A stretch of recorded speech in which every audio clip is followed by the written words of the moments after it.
Bienvenue dans un nouvel épisode de podcast dans l'éveil du masculin. Je suis Chris, coach et facilitateur d'espaces de transformation au service des hommes. Je suis spécialisé dans le biohacking, le dépassement de soi et la masculinité. L'intention de mon podcast est d'apporter des partages d'expériences, des conseils et des pistes de réflexion au sujet des problématiques et des défis qui concernent les hommes et leur épanouissement personnel. Mon souhait est d'aider chaque homme à marcher vers un masculin plus conscient et plus épanoui. J'espère que vous allez bien. Alors, on se retrouve pour la partie 2 sur les 5 comportements à bannir pour améliorer nos rapports aux femmes. Si vous n'avez pas écouté la partie 1 que j'ai tournée la semaine dernière, je vous invite à découvrir donc l'épisode de podcast où je parle du gaslighting, donc de la manipulation dans une discussion avec une femme, où je parle aussi de la répression des émotions, le fait de taire les émotions chez la femme, car trop déstabilisant ou trop exagéré en tout cas à notre goût en tant qu'homme, et de la redevabilité sexuelle sur le fait d'attendre quelque chose de la femme et notamment du sexe et de partir du principe que c'est indu et que c'est tout à fait normal. Alors, une fois de plus, c'est des comportements qu'on peut trouver chez l'homme, mais qu'on peut trouver aussi chez la femme. C'est pas unilatéral, mais le tout, voilà, c'est de pouvoir les mettre en lumière, que vous soyez un homme, une femme, que vous soyez à l'origine de ces comportements ou que vous subissiez tout simplement ces comportements, que vous puissiez finalement prendre du recul avec, les mettre en lumière et réajuster votre posture dans les échanges que vous pouvez avoir avec vos proches et avec les personnes qui vous entourent. Alors aujourd'hui, je vous propose de découvrir 3 nouveaux comportements. Alors j'en ai ajouté un en plus pour étoffer l'épisode de podcast. Et le premier comportement, c'est tout simplement le fait d'idéaliser une facette de la femme et de ne pas voir tous ses potentiels. Et quand je parle d'idéaliser une facette, ça peut être idéaliser par exemple la femme forte, ou la femme charismatique, ou la femme qui a une belle énergie masculine. Ça peut être par exemple idéaliser la femme douce et vulnérable. Et dès qu'elle va se présenter comme indépendante ou forte, ça va venir me déranger. Ça va sortir de cet idéal que je m'étais fixé. Et je vous parle de ça car, alors, j'en ai fait un épisode de podcast sur l'idéalisation de la femme, je ne vais pas revenir dessus, mais dans ma relation avec ma partenaire, au démarrage de la relation, je l'idéalisais comme femme forte, femme indépendante, femme qui prend sa place, femme qui rayonne. Bien sûr, il y avait une projection car il y avait une idéalisation déjà de ma mère, que je voyais aussi comme une femme forte, charismatique et indépendante. J'ai projeté ça sur ma relation de couple, je vais même dire que je l'ai manifesté inconsciemment, car finalement dans ma partenaire je recherchais cette femme forte, cette femme indépendante, car ça m'apportait un sentiment de sécurité, ça m'apportait de la direction. Là où j'avais moi du mal à m'affirmer et à prendre ma place et à me faire confiance, ça venait justement combler ça, et surtout finalement ça venait combler mes insécurités d'homme en tout cas. Et le truc un petit peu tricky avec ça, c'est que à idéaliser une facette d'une femme ou de notre partenaire, on l'enferme dedans tout simplement.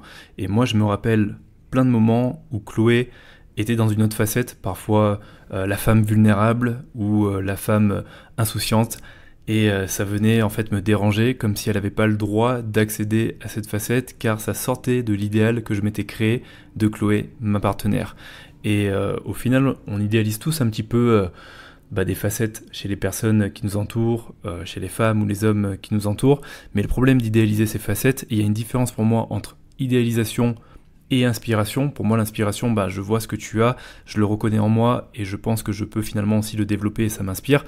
L'idéalisation, il y a comme un petit peu un lien de dépendance qui fait que j'ai besoin de ce que tu as en toi pour me sentir bien, ne pas me sentir en insécurité. Donc finalement, je m'accroche à cette facette de toi, je dépends de cette facette de toi et j'enferme toutes les autres facettes, tous les autres potentiels que tu peux avoir, car ça sort justement de cette facette qui me fait du bien.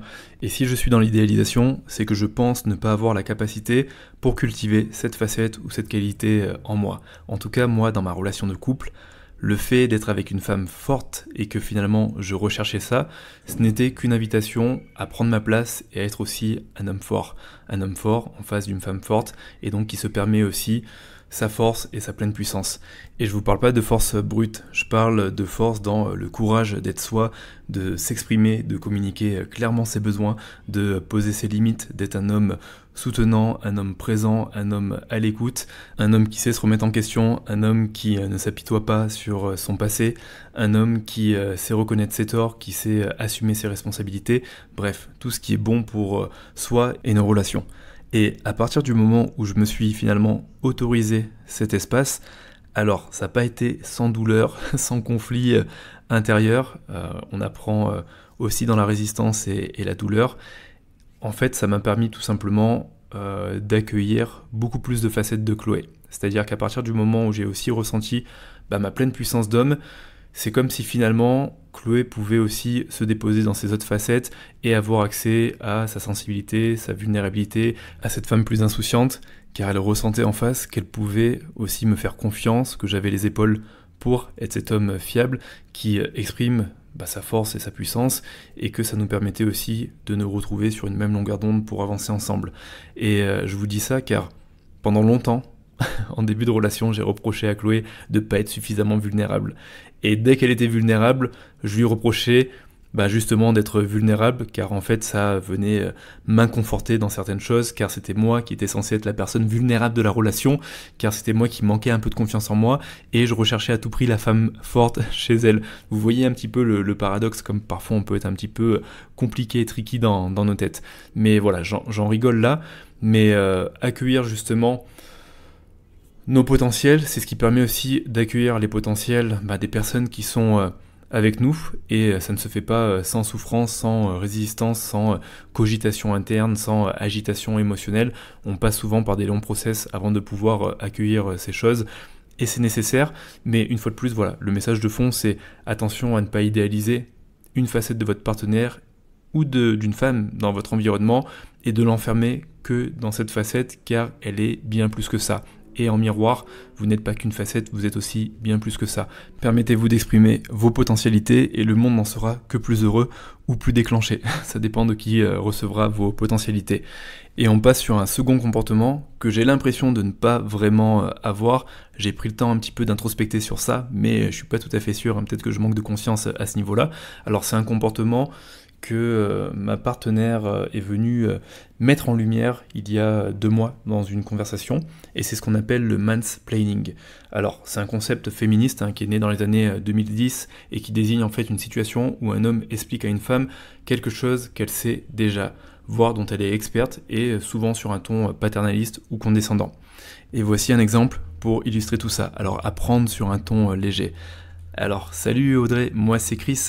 Aujourd'hui, je vais t'expliquer, même si tu me l'as pas demandé, comment fonctionne ton cycle menstruel et d'où viennent tes douleurs de règles, car comme tu l'imagines, depuis ma plus tendre adolescence, moi aussi je suis touché par ça et je sais exactement ce qui se passe dans ton corps et quels en sont les symptômes et les conséquences.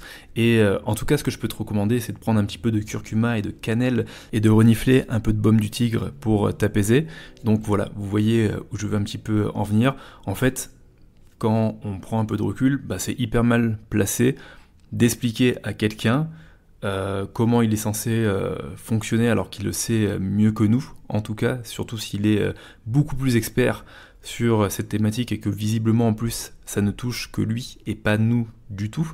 Et en plus imaginez ça avec une posture haute et un ton relativement condescendant, j'imagine que ça peut créer beaucoup de réactions. En tout cas, c'est un peu comme une forme d'infantilisation. C'est un peu aussi comme se placer comme un parent qui fait un petit peu la leçon, en gros, à un enfant et qui lui explique comment il doit fonctionner. Mais en gros, on retrouve tout simplement le fait d'expliquer à une femme ce qu'elle devrait ressentir ou comment elle devrait réagir, sous couvert d'expérience ou de sagesse ou de vécu. Ça peut être aussi tout simplement le fait de vouloir corriger sa manière de voir le monde et lui donner des leçons sous prétexte qu'on a justement plus de vécu et qu'on sait mieux qu'elle en tant qu'homme. Ça, c'est quelque chose qui peut aussi ressortir. Et pourquoi c'est inconscient ? Parce que sur le moment, je pense qu'on croit bien faire, mais ça renforce quand même l'idée qu'elle a besoin d'être guidée plutôt que considérée comme une égale. Et je pense que ça vient aussi jouer sur notre sentiment, ou notre besoin en tout cas d'utilité, et notre sentiment de supériorité en tant qu'homme. Alors, ça peut être pas forcément agréable à recevoir comme ça, et le but c'est de prendre du recul avec un ton léger. C'est pas parce que on parle de choses sérieuses qu'il faut se prendre au sérieux. C'est un truc que je dis souvent en cercle d'hommes, ça permet de mieux faire le travail selon moi, mais il faut pas sous-estimer l'impact que ça peut avoir et le fait que finalement ça nous maintienne aussi dans des rapports de contrôle, de pouvoir et de domination. Donc une fois de plus, le but c'est pas de nous culpabiliser en tant qu'homme. Peut-être que c'est des comportements que vous avez ou que vous n'avez pas. Le tout c'est de les voir, de les faire remonter, de les mettre en lumière, de voir l'impact en fait, de vraiment considérer l'impact que ça peut avoir sur vos relations et votre rapport à la femme, et de voir finalement peut-être à quel point c'est opposé à vos valeurs vraiment vos valeurs profondes et à quel point ça en vaut la peine justement de venir les déconstruire, de venir en parler avec les femmes de votre entourage avec lesquelles vous êtes en relation. Moi je sais qu'avec ma partenaire Chloé, alors je parle beaucoup du couple, mais c'est souvent aussi dans l'intimité que se jouent ces comportements de manière exacerbée.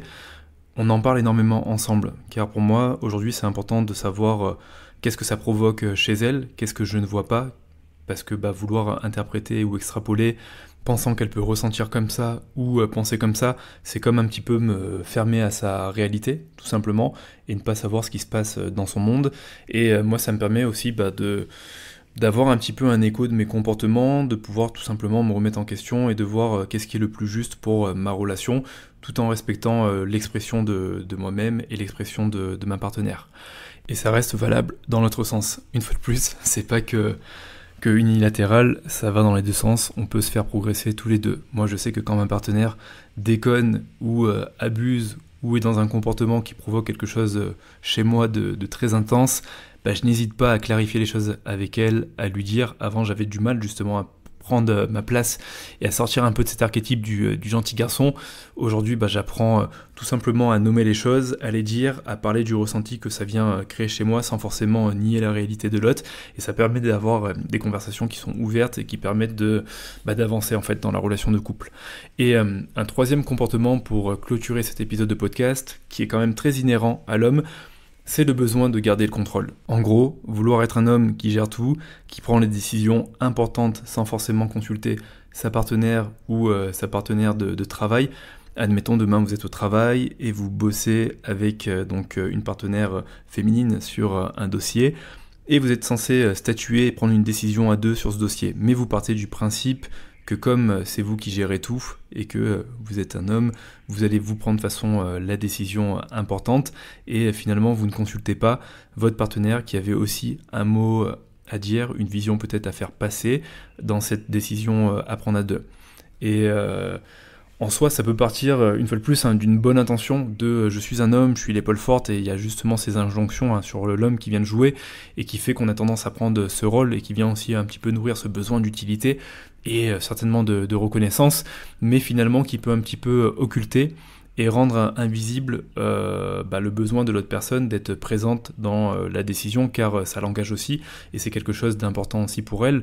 Et il y a un autre truc qui peut aussi se jouer, c'est le fait de prendre en charge toutes les responsabilités sur notre dos, vraiment d'absorber les responsabilités même qui ne nous appartiennent pas, parce qu'on pense qu'on est une fois de plus l'épaule forte et qu'on peut tout gérer à la place des autres. C'est un petit peu comme finalement penser que les autres ne sont pas suffisamment forts, calés, ou suffisant par rapport à une situation pour prendre la décision de mettre en place quelque chose, et on le fait pour eux car on pense justement mieux faire.